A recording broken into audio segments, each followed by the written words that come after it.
Le harcèlement scolaire est quelque chose d'immonde parce qu'on n'arrive pas à le définir. Et ce qui est le plus difficile, c'est lorsque les victimes deviennent souvent des souffres-douleurs, pas seulement des bourreaux, mais aussi d'un système éducatif qui ferme les yeux et qui essaye de ne pas regarder là où il y a des problèmes à résoudre. On va en parler dans Causement Réunionnais.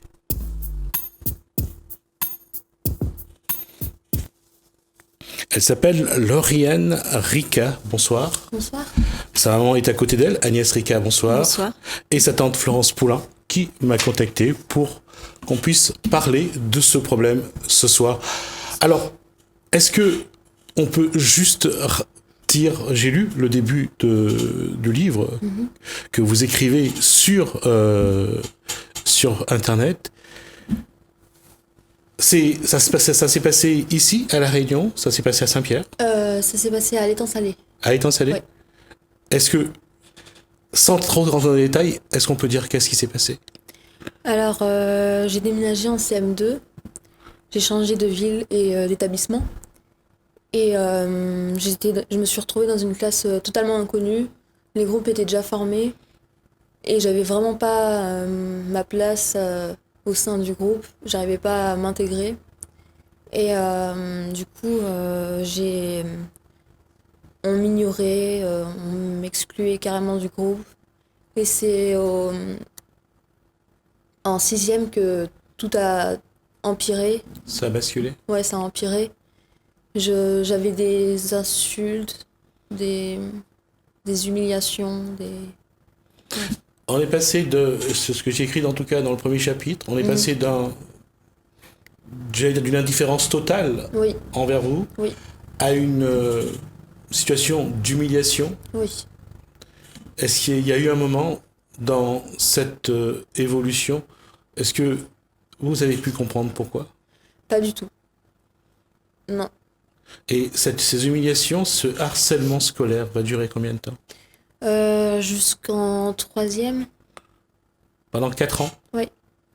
Et sans qu'il y ait une intervention du système éducatif? Non, il n'y a aucune intervention de leur part.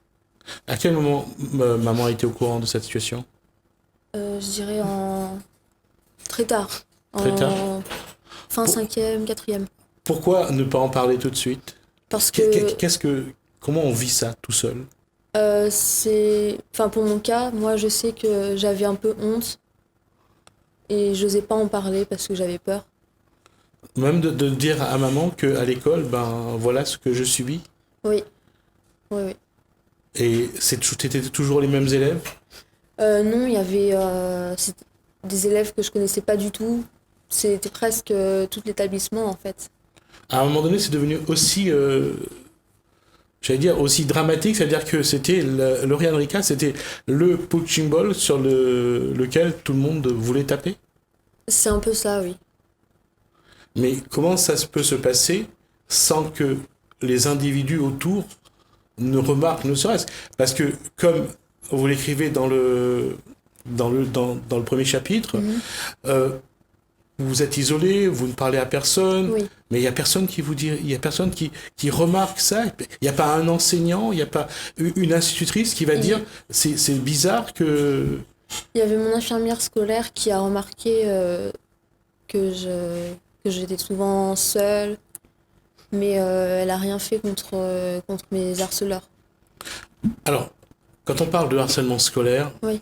quels sont les actes qui ont été commis contre Lauriane Ricca? J'ai eu des lancements de rumeurs, des insultes et notamment une lettre anonyme aussi qui disait tu sers à rien, va te pendre. Et à ce moment-là, qu'est-ce qui se passe dans la tête de l'adolescente? À ce moment-là, j'étais très mal, j'avais des idées suicidaires parce que j'étais trop mal. À qui à ce moment-là, vous pouviez en parler? J'en ai parlé seulement à ma meilleure amie et celle-ci est venue chez moi et on a parlé à mes parents. D'accord. Après à ce moment-là, Agnès Ricca, qu'est-ce qui se met en place?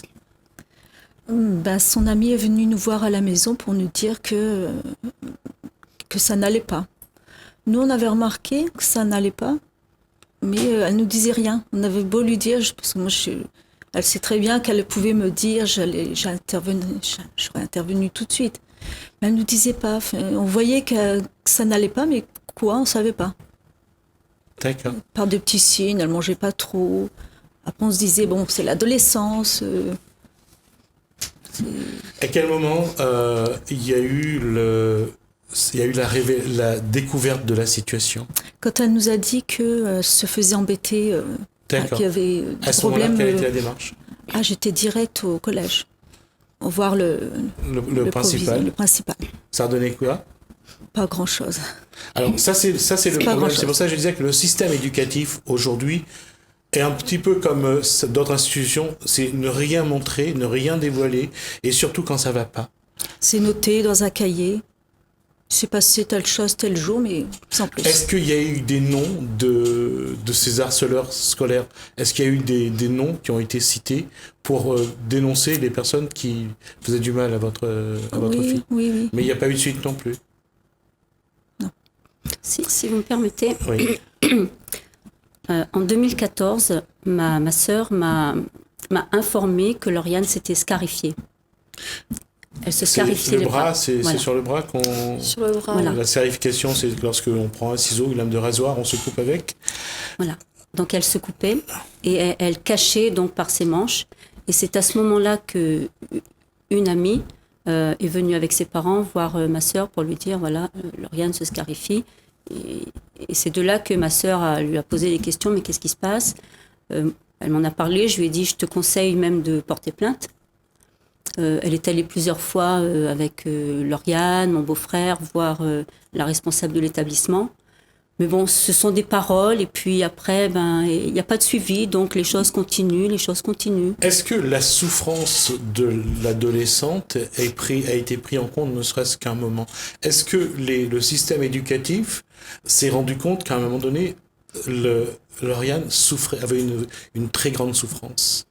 Est-ce que vous avez eu l'impression qu'à un moment donné... ils disent, oui, bon, c'est vrai, c'est triste, on va s'occuper de ça, enfin voilà, mais bon, il n'y a rien derrière. C'est triste, on vous dit que c'est triste. Les paroles ne sont pas suivies d'actes. Voilà. Mais quelles ont été... Est-ce que Lauriane peut me dire quelles ont été, après toutes les souffrances qui ont découlé de ça, qu'est-ce qui s'est passé? Du coup, j'ai développé mon trouble dissociatif de l'identité.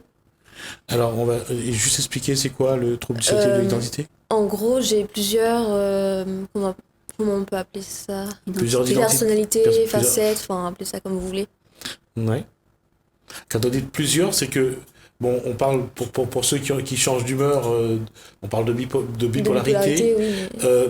pour ceux qui ont parfois la schizophrénie, puisque c'est une forme de schizophrénie également, le trouble dissociatif, c'est une maladie, bien sûr, qui est là et qui est présente. C'est-à-dire ces changements de personnalité comme ça?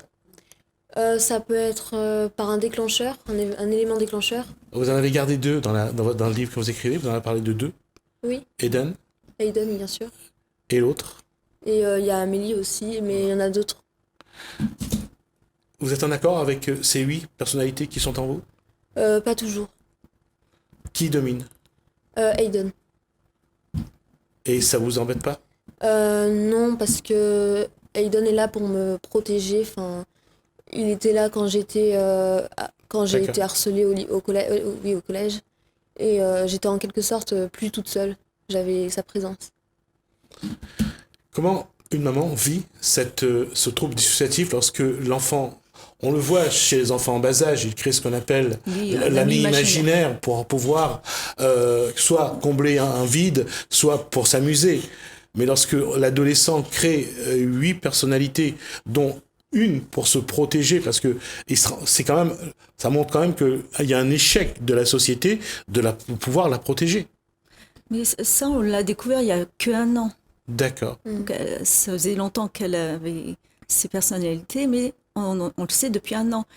Et c'est vrai que la première fois, je me suis dit, tu joues la comédie, Enfin, C'est difficile à accepter. J'ai eu affaire à une personnalité Oui. et je me suis dit, c'est étrange. On se dit, qu'est-ce qui se passe? Je parle à qui? Enfin, Bon, ceci étant, je vais être un peu tranché sur ce que je vais dire, mais la plupart des gens ont plusieurs personnalités, ça c'est une réalité, sauf qu'ils arrivent à contrôler la plupart. Oui, moi, ce qui différencie tout ça, c'est les amnésies derrière quand D'accord. il y a les prises de contrôle. J'oublie totalement ce que L'autre l'autre a fait. personnalité a fait. C'est ça qui différencie de chacun. Est-ce que ce trouble dissociatif est arrivé avant la tentative de suicide ou Oui, avant. avant? Oui. D'accord. C'est Donc- arrivé. parce que quand elle a eu... bon, elle n'a pas eu que des insultes. Hein. On vient de découvrir il n'y a pas longtemps qu'elle a subi des Des attouchements. attouchements, y compris Voilà, sexuels. c'est plus Dans le collège. Dans le collège. Voilà, dans les toilettes. Et c'est justement une personnalité, enfin une identité qui a pris le contrôle, si on peut. Bah, justement, c'est pour ça que j'ai retenu Eden, parce que c'est ce que j'ai vu en premier. Oui. Parce que Eden, c'est celle qui protège. C'est celui qui protège, c'est ça. Mhm. Et aujourd'hui, est-ce que Eden a toujours besoin d'exister? Parce que aujourd'hui, Lauriane se sent toujours pas protégée. On va dire que je suis en danger pour moi-même parce que j'ai développé l'anorexie, la mutilation. Oui, passer de 46 kilos à 41 kilos, Ouais. sans faire en sorte surtout que maman ne remarque pas. Ouais. Et puis il y a ce côté-là, où là, quand on lit, on mange un peu, et puis on va essayer tout de suite de tout faire ressortir. C'est un besoin? Ou c'est l'affrontement entre deux personnalités en soi? En fait, c'est une autre de mes personnalités qui s'appelle Amélie. C'est elle qui m'a entraînée dans l'anorexie. Au début, elle était gentille, douce avec moi, et après, elle est devenue complètement odieuse. Elle me disait que j'étais grosse et que je méritais pas de vivre en étant comme ça. Ça fait combien de temps que vous êtes suivi par un psychothérapeute? Peut-être 1 an. 1 an? Ouais. Et ça permet le psychothérapeute, quel travail fait le psychothérapeute pour permettre de comprendre ce schéma qui s'est mis en place? Parce que finalement, c'est un schéma de défense. Mhm. Oui. Bah justement, je vois une psychiatre au CMP de Champigny en France. Mais cette psychiatre-là n'est pas spécialisée dans mon trouble. Et du coup, elle m'a donné une adresse et j'ai un rendez-vous le mois prochain. Avec un spécialiste cette fois. Sur le trouble dissociatif. Oui. Parce que la question, c'est de faire en sorte que on réduit peu à peu les personnalités but, pour revenir à une. En tout cas, la plus importante, c'est Lauriane. Oui, le but de la psychothérapie, c'est de réunir toutes les personnalités en une seule pour former qu'une seule entité. Mais ça demande vraiment beaucoup de travail. C'est très dur. Et je ne sais pas si je suis prête à faire ça. C'est un combat qu'il faut mener. Et ce combat-là, vous avez quel âge? 18 ans. Et ce combat-là, aujourd'hui, c'est trop difficile ou c'est quelque chose qui peut être possible à faire? Le fait de tout réunir en une seule personne. Oui, de se guérir quelque part. C'est pas dans mon optique. Enfin, je suis pas prête à m'en débarrasser. Je suis pas prête à abandonner ça parce abandonner. qu'il y a toujours cette sensation de ne pas être en sécurité. Oui, et aussi le fait que je m'y suis attachée à ces personnes-là. Enfin, je les considère comme des vraies personnes à part entière, comme des membres de la famille un peu. D'accord. Sur le travail mené par le psychothérapeute, c'est de montrer aussi que il y a cette sensation d'avoir créé une famille à soi Oui. pour se protéger. Mhm. D'accord. Et aujourd'hui, quel serait le message que Lauriane aurait à faire passer d'abord à ceux qui lui ont fait du mal et puis à ceux qui sont victimes de ça? Bah déjà, ceux qui m'ont fait du mal, je sais pas quoi leur dire. Vous savez pas quoi leur dire? Non. Vous avez pas de colère, vous Non, n'avez j'ai pas de pas- haine, pas de rancune?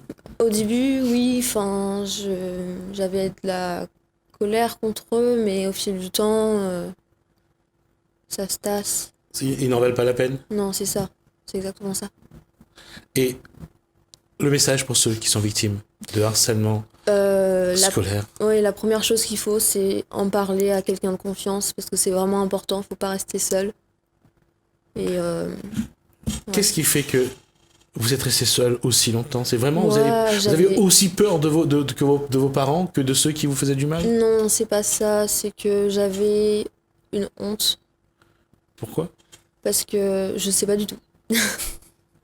Parce que d'être victime de ce Oui. genre de choses, on a honte que les gens nous en veulent à ce point-là?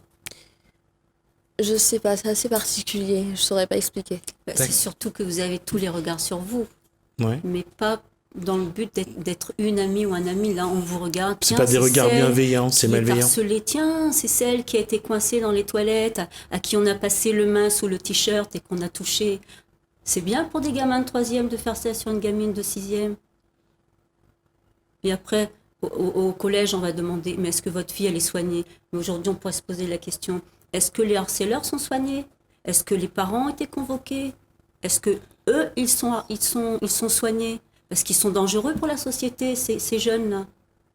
Et aujourd'hui, nous, ça fait des années de combat. Et comme je disais, c'est comme un cancer qui nous ronge. Parce que c'est pas seulement Lauriane qui a été harcelée, c'est toute une famille. Parce que quand elle a fait sa tentative de suicide aussi, moi, j'étais à 10 000 kilomètres, j'en pouvais plus non plus. Et vous verrez le chapitre 11, c'est sa mère qui l'a écrit, le 11 bis, c'est moi.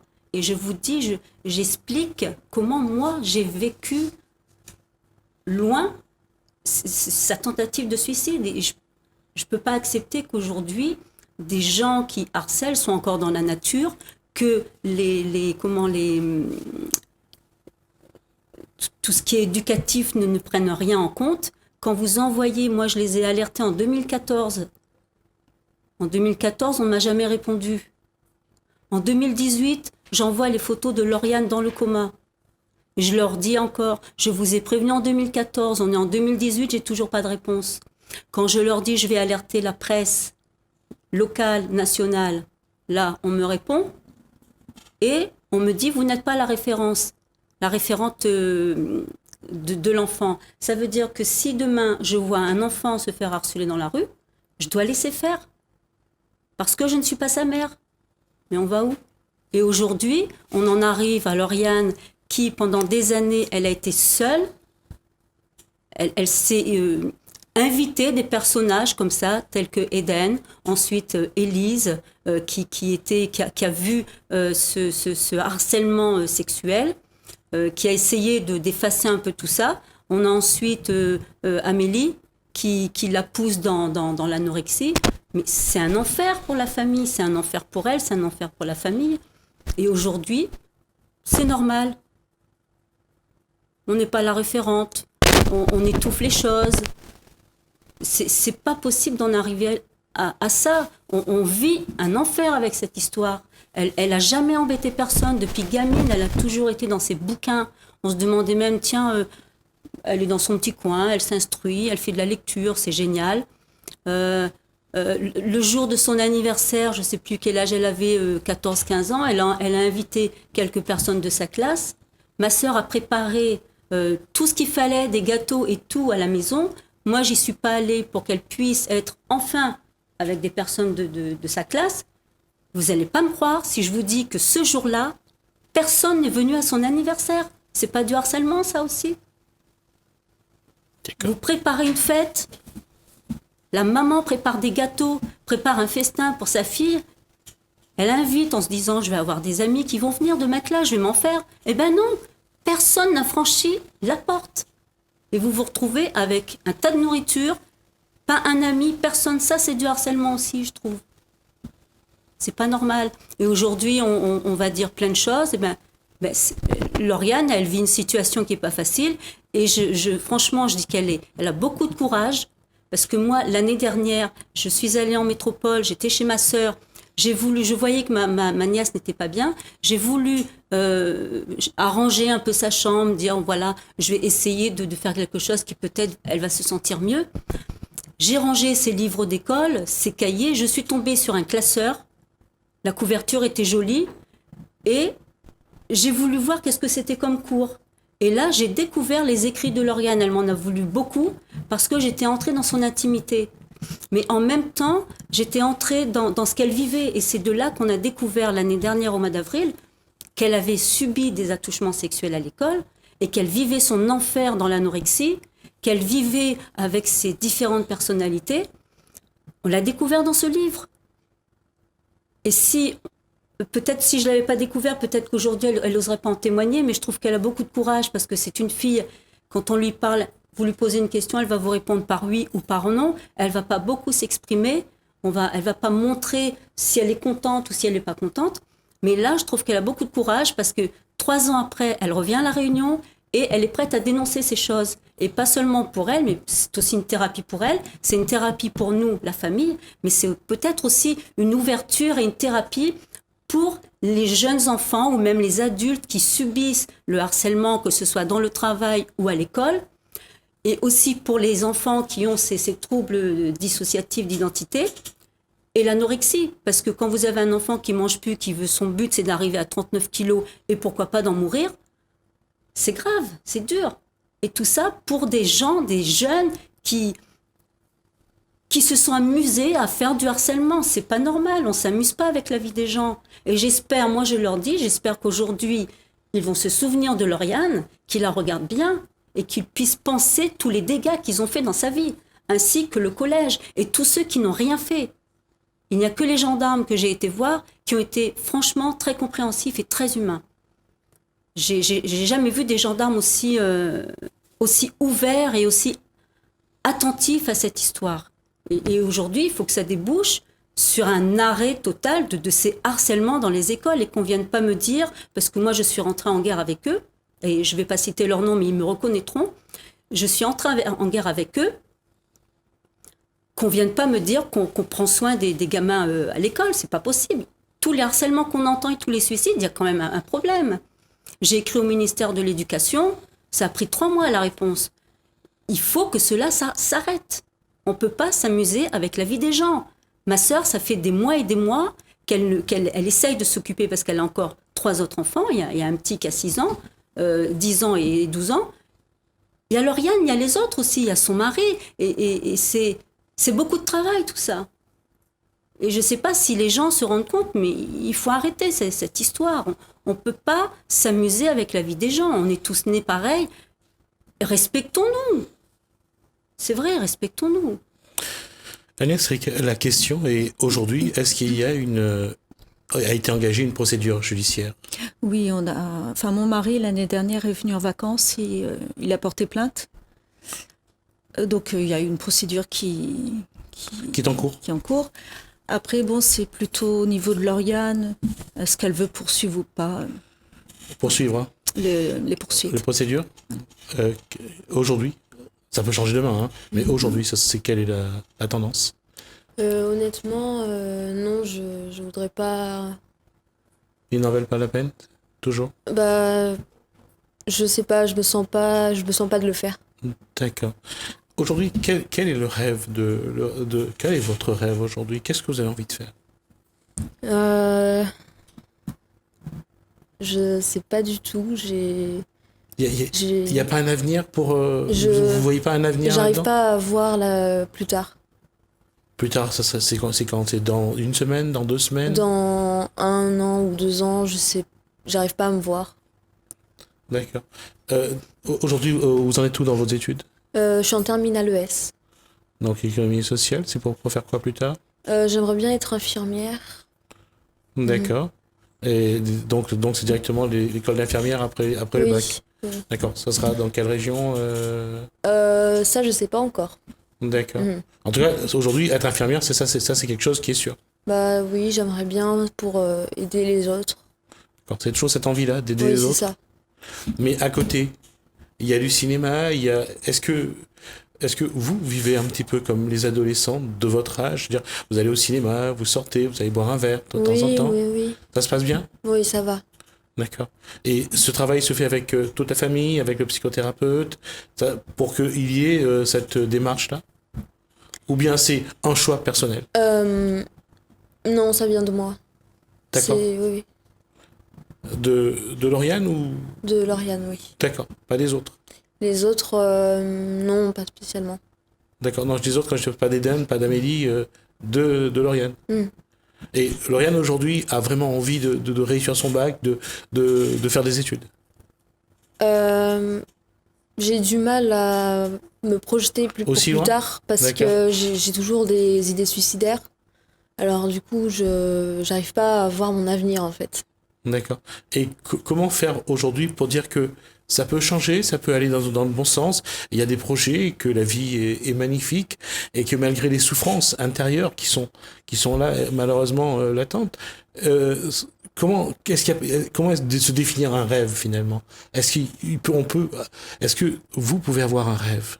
Vous pensez, est-ce que votre psychothérapeute vous a dit, vous pouvez encore rêver? C'est une question compliquée. Non, c'est que c'est trop compliqué. Oui. D'accord. Ben, moi, je vais continuer à lire ce qu'il y a sur Internet. Est-ce qu'on peut donner l'adresse du site Oui, bien sûr. pour que les gens aillent lire ce que vous avez écrit? C'est disponible sur Wattpad, le site, et le titre, c'est Identité remarquable. D'accord. Et j'ai aussi une chaîne YouTube du même nom, Identité remarquable. D'accord. Ben, écoutez, on va regarder ça D'accord. et on va voir un petit peu et puis on essaiera de prendre des nouvelles de temps en temps pour voir un peu comment ça évolue. En tout cas, on espère que même si la route est difficile, qu'elle sera quand même belle à l'arrivée. Merci, en tout cas, Lauriane. Merci à vous. C'était très courageux de venir là, de venir raconter, parce que je crois que c'est très rare de voir des adolescents venir raconter le harcèlement dont ils ont vécu. Merci, vraiment, ça a été très courageux et bravo surtout. Merci Agnès Ricard. Merci Florence Poulain d'avoir appelé pour ça. C'est un moment, et puis si vous revenez à la réunion, ça sera toujours l'occasion de se revoir et puis de parler de ça. Oui. D'accord ? Merci. Merci à vous. Merci à vous de nous avoir suivis.